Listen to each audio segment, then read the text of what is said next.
September 20th, 1952. Earthly adversity should result in contacting God. Everything on earth is given to you for you to achieve perfection. You can mature in every situation, but you can also obstinately and with bitterness regress in your development because you have free will, which will never be compelled by external influences to adopt a specific attitude. You have to want to ascend from the bottom of your heart. Then everything will also serve you in your aim to become perfect. For then you will be seized by God's will to love, which only ever creates opportunities for you to shape yourselves, and to whom you merely have to give yourselves in order to be raised up. You all are granted a measure of grace. How can you possibly fall or relapse in your spiritual development if you make use of this grace?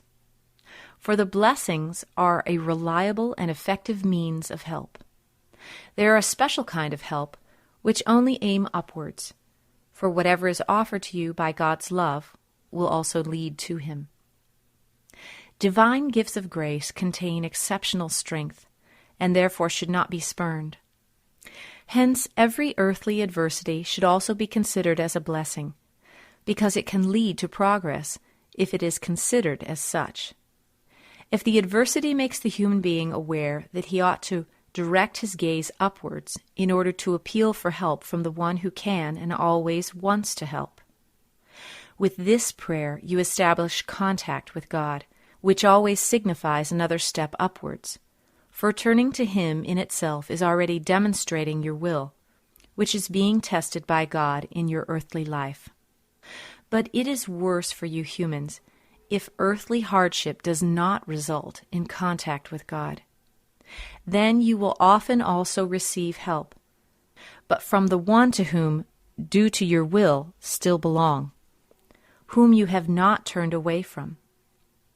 Then God will not be able to help you, but you will always receive help, as it were, from the one whom you willingly serve due to your attitude. God wants to be recognized, and He will often come to you in the shape of suffering and adversity.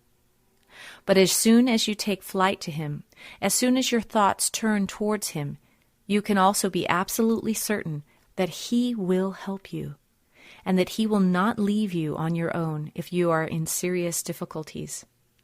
No thought fades away, no call remains unheeded, for the slightest thought affects Him and motivates Him to help you. And everything He does is only determined by His love, which applies to you and to your perfection. There is no adversity which could not be resolved, for nothing is impossible for Him, yet He shapes everything in a way that it will help you achieve perfection, if only you always think of Him and commend yourselves to His grace.